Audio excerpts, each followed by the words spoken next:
سيدنا شفينا حبيبنا مولانا محمد معدن الجود والكرم منبع العلم والحلم والحكم وآله وصحبه وبارك وسلم دائما ابدا۔ قرآن کریم کا یہ 11واں پارہ سورہ یونس، رکوع 11 آیت نمبر 57 اللہ رب العالمین جل جلالہ کا فرمان ہے، یا ایھا الناس قد جاءتکم موعظۃ من ربکم وشفاء لما فی الصدور وہدی ورحمۃ للمؤمنین۔ سبحان اللہ۔ جو لوگ چلے جاتے ہیں، اگر آپ کے پاس وقت ہے تو بیٹھا کریں ضرور، ثواب ہی کی اشد ضرورت پڑے گی قیامت کے دن۔ ایک ایک نیکی کی اہمیت کتنی بڑی ہوتی ہے، اس کا احساس ہوگا بروزے قیامت۔ اس لیے کم سے کم اگر آپ کو بہت علم ہے تو ثواب کے نیت سے بھی بیٹھ جایا کر، اللہ ثواب عظیم عطا فرمائے۔ اور یہ تو کوئی دنیاوی باتیں ہوتی نہیں، صرف قرآن اور حدیث اور مسائل کی بات ہی تو ہوتی ہے۔ کیا ہو جائے گا اگر 15-20 منٹ اس محفل میں اگر بیٹھ جائیں گے؟ رات و دن 24 گھنٹہ تو دنیا داری میں ہم لگے رہتے ہیں، 15-20 منٹ وقت اگر دین کے نام پر دے دیا جائے تو کون سا پہاڑ ٹوٹ جائے؟ یقیناً یہ محفل قیامت میں کام آئے گی، یقیناً انشاءاللہ کام آئے گی۔ اللہ رب العالمین تمام مسلمانوں کو علم دین سیکھنے کا شوق عطا فرمائے۔ قرآن کریم کی اس آیت مقدسہ کا مفہوم سنیے۔ اے لوگو، یا ایھا الناس، اے لوگو، قد جاءتکم موعظۃ من ربکم، بے شک تمہارے پاس تمہارے رب کی طرف سے نصیحت آئی، وشفاء لما فی الصدور، اور دلوں کی صحت، وہدی ورحمۃ للمؤمنین، اور ہدایت اور رحمت مسلمانوں کی۔ اے لوگو، یہ دنیا کے تمام لوگوں سے قرآن مخاطب ہے۔ جہاں یا ایھا الذین آمنوا کا لفظ ہے وہاں مسلمان مخاطب ہے، جہاں یا ایھا الکافرون کا لفظ ہے وہاں کافر مخاطب ہے، جہاں یا ایھا المنافقون ہے وہاں منافق مخاطب ہے، جہاں یا ایھا الناس آئے وہاں سے تمام لوگ مخاطب ہیں، سب لوگ، مسلمان غیر مسلم سب کے سب۔ اللہ فرماتا ہے، لوگو، قد بے شک تمہارے پاس تمہارے رب کی طرف سے نصیحت آئی، اور دلوں کے صحت۔ نصیحت کیا ہے؟ کیا چیز ہے نصیحت؟ ہم ابھی جو شروع سے اب تک علم دین پر سن رہے ہیں نا، علم سیکھیں، علم حاصل کریں۔ قرآن سیکھنا بھی علم سیکھنا ہے نا، ہے نا؟ سنیے، اللہ فرماتا ہے، اے لوگو، بے شک تمہارے پاس تمہارے رب کی طرف سے نصیحت آئی۔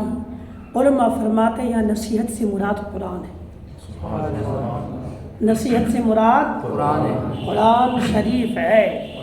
یہ قرآن شریف رب کے طرف سے تمہارے پاس نصیحت بن کر کے آیا، یا اللہ کا کلام نصیحت بن کے آیا، یا اللہ کی کتاب نصیحت بن کر کے آئی۔ نصیحت کے ساتھ میں کہ وہ شفاء لما فی الصدور، اور یہ تمہارے دلوں کی صحت بن کر کے بھی آئی۔ قرآن نصیحت بن کے آئی، قرآن کریم اللہ کی کتاب نصیحت بن کے آئی، دلوں کی صحت بن کر کے بھی آئی۔ یہ کتاب مسلمانوں کے لیے ہدایت بھی بن کر کے آئی، اور مسلمانوں کے لیے رحمت بن کر کے بھی آئی۔ قرآن ہے، یاد رکھیے، جس انسان کا دل گھبراتا ہو قرآن پڑھے دل مضبوط ہو جائے گا۔ ہاں، دل، اگر آپ چاہتے ہیں کہ ایمان پر دل بالکل مضبوط ہو جائے، دین پر جم جائے، قرآن پڑھیے، انشاءاللہ دل اس میں مضبوط ہو جائے گا۔ جس کا دل گھبراتے رہتا ہے نا، دل اڑتا رہتا ہے، دل لگتا نہیں، وہ قرآن پڑھے یہ دل کا اڑنا بند ہو جائے گا، اس لیے کہ دلوں کی صحت ہے۔ اللہ رب العالمین نے کہا وَشِفَاءٌ لِمَا فِي الصُّدُورِ، دلوں کی بیماری کا علاج قرآن کریم ہے۔ قرآن دلوں کی بیماریوں کا علاج ہے، اللہ کا کلام دلوں کی بیماریوں کا علاج بن کر کے آیا۔ نہیں، قرآن جہاں پڑھنے سے ثواب ملتا، قرآن دیکھنے سے بھی ثواب ملتا، قرآن چھونے سے بھی ثواب ملتا، قرآن سننے سے بھی ثواب ملتا ہے، اور قرآن کریم پر عمل کرنے سے بھی ثواب ملتا ہے۔ جی، یہ قرآن جو ہر اعتبار سے ثواب دیتا ہے، وہی قرآن کریم پڑھنے والوں کے دلوں کو صحت بھی عطا فرماتا ہے۔ اس لیے اگر بے چین دل کو چین دینا چاہیں، کمزور دل کو مضبوط کرنا چاہیں، تو قرآن پڑھیے، قرآن پڑھیے۔ یہ اللہ کا کلام جہاں سے علم ملے گا، ثواب بھی ملے گا، دلوں کی بیماری بھی دور ہوگی انشاءاللہ۔ کس طرح سے؟ جناب سرکار حضور غریب نواز رضی اللہ تعالی عنہ نے فرمایا تھا کہ الفاتحۃ شفاء من کل داء، الفاتحۃ شفاء من کل داء، فرماتے کہ سورہ فاتحہ ہر مرض کی دوا ہے۔ سورہ فاتحہ ہر مرض کے لیے شفا اور ہر درد کے لیے دوا ہے، صرف قرآن کریم کی سورہ فاتحہ۔ کس طرح سے؟ سرکار غریب نواز رضی اللہ تعالیٰ عنہ فرماتے ہیں کہ جس انسان کی بیماری کوئی دوا سے اچھی نہ ہو، وہ بیماری دور ہی نہیں ہوتی ہے، اور بیماری ٹھیک نہیں ہوتی ہے، دوائی کر لے مگر بیمار اچھا نہیں ہوتا، بیماری دور نہیں ہوتی، تو سرکار غریب نواز فرماتے ہیں فجر کی نماز میں سنت پڑھ کے بیٹھ جائیے، سنت اور فرض کے بیچ میں سنت پڑھ کے بیٹھے، فرض سے پہلے سورہ فاتحہ کو بسم اللہ الرحمن الرحیم کے میم سے الحمد کے لام کو ملا لیجیے، جیسے بسم اللہ الرحمن الرحیم الحمد للہ رب العالمین، بسم اللہ الرحمن الرحیم الحمد نہیں، بسم اللہ الرحمن الرحیم یہ میم ہے، اور الحمد کے الف کو گرا کر کے میم کو لام سے ملائیے، بسم اللہ الرحمن الرحیم الحمد للہ رب العالمین۔ فرماتے 41 بار پڑھ کر کے لا علاج مریض پر دم کر دیجئے، اس کی بیماری دور ہو جائے گی۔ 41 دن تک جو بندہ یہ عمل کرے گا نا، اللہ کے مقدس بندہ سرکار غریب نواز فرماتے ہیں اس کی بیماری دور ہو جائے گی۔ یہ ہے قرآن کریم، جس بیمار کو دنیا کی کوئی دوا اچھا نہ کر سکے، اسے قرآن اچھا کر دے۔ قرآن پڑھیے۔ کس طرح سے؟ یہ قرآن صرف جسمانی بیماریوں کو دور نہیں کرتا، دل اور روحانی بیماریوں کو بھی دور کرتا ہے۔ حدیث شریف میں آتا ہے جس کا مفہوم یہ جناب زماد بن ثعلبہ، یہ اللہ کے نبی کے صحابی گزرے، سنیے گا، میں اس محفل میں انشاءاللہ خدا مجھ کو طاقت دے گا، میں روزانہ نئی باتیں آپ کو سنانے کی پوری کوشش کروں گا، اور شاید مجھ کو میرا خیال ہے کہ آج تک آپ نے ریپیٹ باتیں نہیں سنی ہوں، جتنی بھی احادیث مہینے بھر سے سن رہے ہیں آپ نئی سن رہے ہیں، ہے نا، نئی باتیں انشاءاللہ العزیز۔ آپ شوق بنا کر کے بیٹھیں، آپ کو انشاءاللہ مسائل بھی اور معلومات بھی، اور قرآن اور حدیث کی روشنی میں بھی انشاءاللہ میں آپ کو وہ باتیں آپ کی سماعتوں کے حوالے کرنے کی کوشش کروں گا جو شاید کہ آپ نے کبھی سنی ہوگی۔ آج سن لیجیے جو میں آپ کے سامنے عرض کر رہا ہوں، شاید کہ آپ نے بات سنی ہوگی۔ جناب زماد بن ثعلبہ رضی اللہ تعالیٰ عنہ اسلام لے کے نہیں آئے تھے، ایک بار مکہ شریف آئے تو انہوں نے دیکھا کہ حضور صلی اللہ علیہ وآلہ وسلم کہیں سے گزر رہے ہیں، اور سرکار کے پیچھے کچھ جوان کچھ بچے پڑے ہوئے ہیں، اس لیے کہ عرب کے یہ شہر مکہ کے وہ لوگ جو اسلام لے کے نہیں آئے تھے، انہوں نے معاذ اللہ نبی کو مجنون کہا تھا، معاذ اللہ نبی کو مجنون کہا کرتا تھا، ابو جہل اتبا شیبہ وغیرہ، معاذ اللہ بچے لگے تھے، معاذ اللہ نبی کو مجنون کہتے تھے۔ وہ سنا تھا کہ پیغمبر اعظم کو یہاں کے لوگ مجنون کہتے ہیں، دیکھا کہ کچھ بچے پیچھے پڑے ہوئے ہیں، معاذ اللہ سرکار کے پیچھے لگے ہیں، تو جناب زماد بن ثعلبہ رضی اللہ تعالیٰ عنہ جو بعد میں ایمان لائے، ابھی ایمان نہیں لائے تھے، وہ سرکار کے قریب آئے اور آ کر کے کہا یا محمد صلی اللہ علیہ وسلم، کہنے لگا کہ میں جنون کی بیماری کا علاج جانتا ہوں، میں جنون کا علاج جانتا ہوں، میں علاج کرتا بھی ہوں، اور بہت بڑے حاکم تھے، بہت بڑے حکیم تھے، اور بہت بڑے حاذق طبیب تھے، بہت بڑے طبیب تھے، وہ بھی ایسے طبیب جس کا علاج کرتے وہ بیمار اچھا ہو جاتا تھا، اتنے بڑے طبیب تھے وہ آئے نبی کے پاس، کہنے لگے کہ میں جنون کا علاج جانتا بھی اور کرتا بھی ہوں، آپ چاہیں تو میں آپ کا جنون ٹھیک کر دوں۔ نبی سے کہنے لگا، ہمارے پیارے آقا نے خدا کے حمد و ثنا بیان کی اور قرآن کی چند آیتیں پڑھ دی، قرآن کی چند آیتیں پڑھ دی۔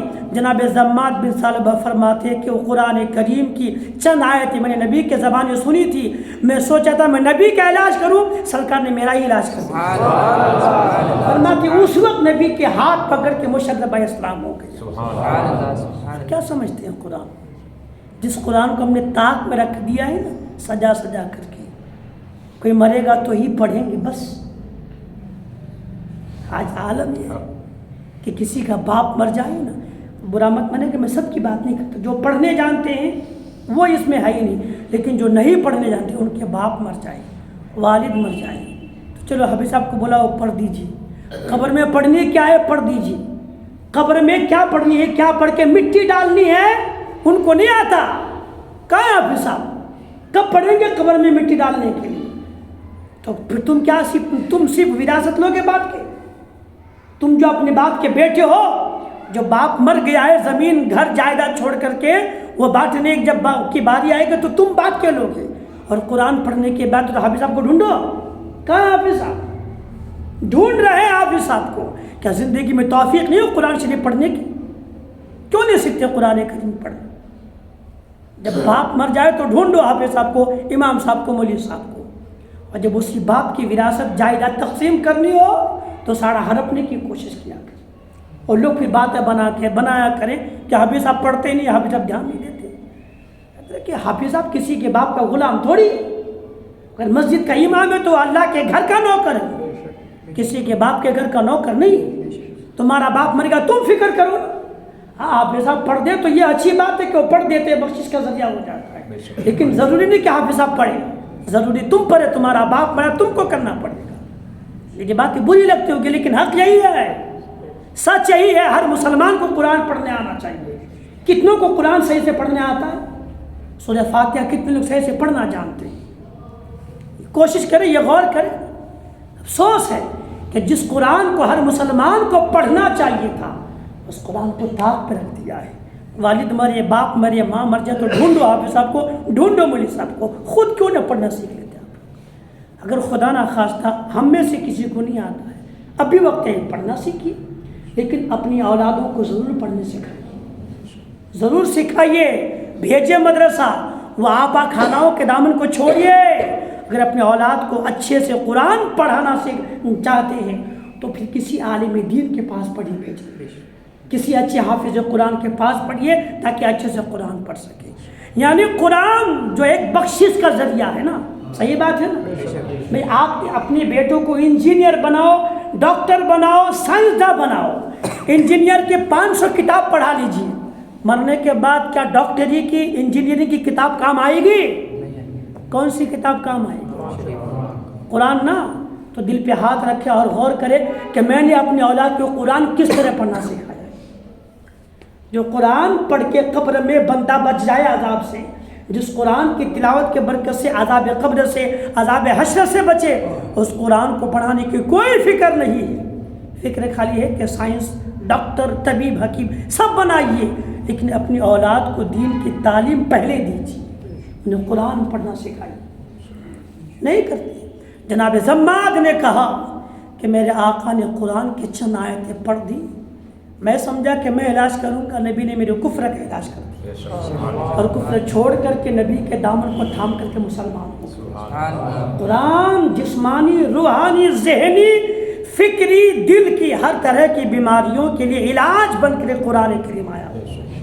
یا اللہ نے کہا وہ شفاء لما فی الصدور، قرآن دلوں کی صحت بھی ہے، لوگوں کے لیے ہدایت بھی ہے، مسلمانوں کے لیے رحمت بن کر کے قرآن کریم آیا۔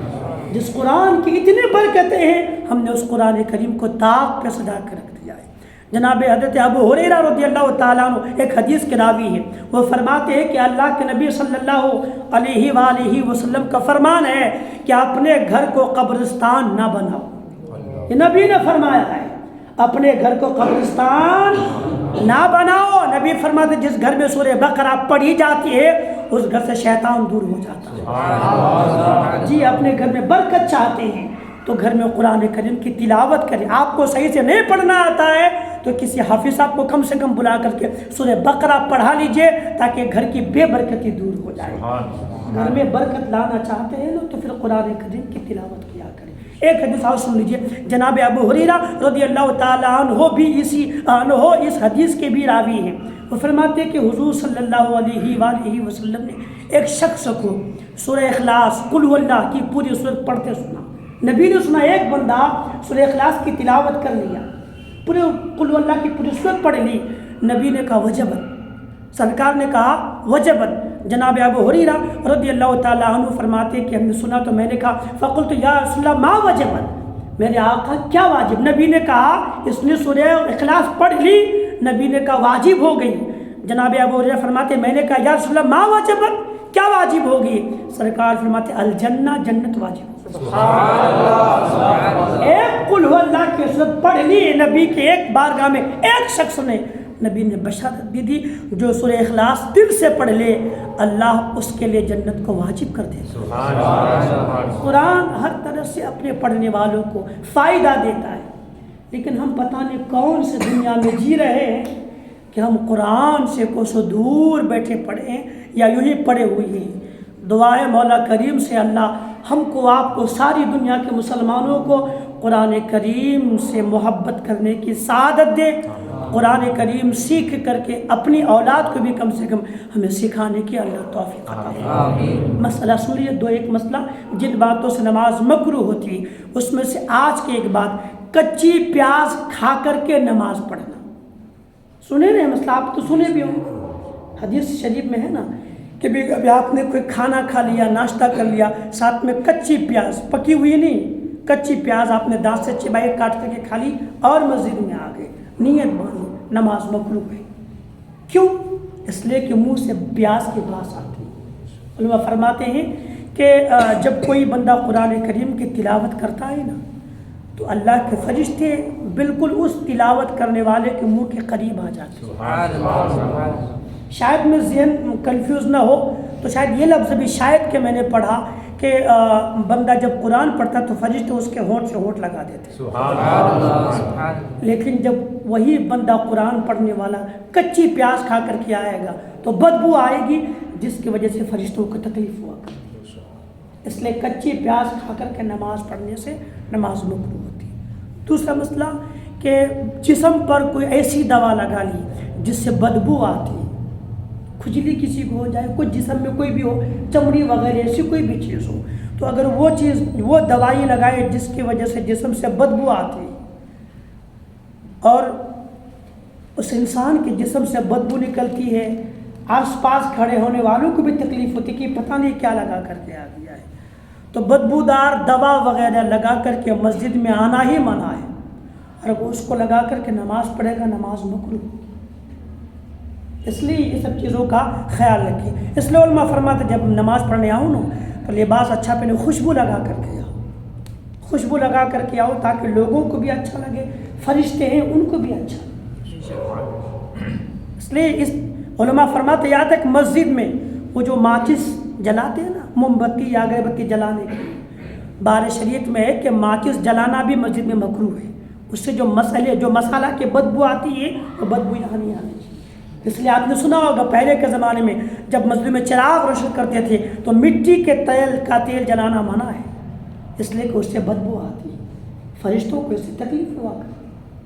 تو جب ان سے یہ تکلیف ہو تو سوچے بندہ پیاز کھا کے آ جائے کچی اور وہ بدبودار تیل یا بدبودار دوائی وغیرہ لگا کر کے آئے تو سوچے پھر کیسا مسئلہ ہوگا۔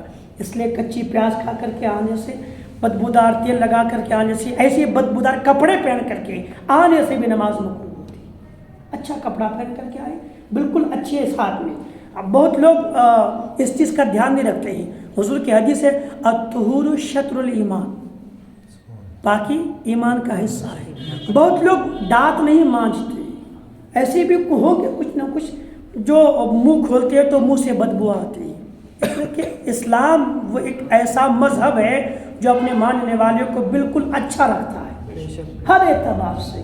کپڑا بھی اچھا ہو، جسم بھی اچھا ہو، پورا جو کچھ بھی آپ ساتھ لائیں سب اچھا ہو، ساتھ میں حتیٰ کہ آپ کے منہ سے کوئی بدبو آتی ہو اس کو بھی دور کر کے آئیں. اسی لیے میرے نبی کا فرمان ہے نا کہ جب وضو کرو تو مسواک کر لیا کرو. مسواک کرنا آقا کی سنت کیوں ہے؟ تاکہ منہ سے بدبو کرے بھی دور ہو جائے. سرکار کی ایک عمل میں نہ جانے کتنے حکمتیں پوشیدہ ہیں.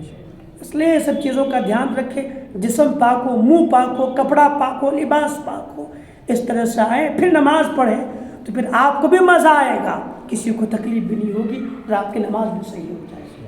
اللہ تعالی ہم کو، آپ کو، تمام مسلمانوں کو عمل کی توفیق عطا فرمائے.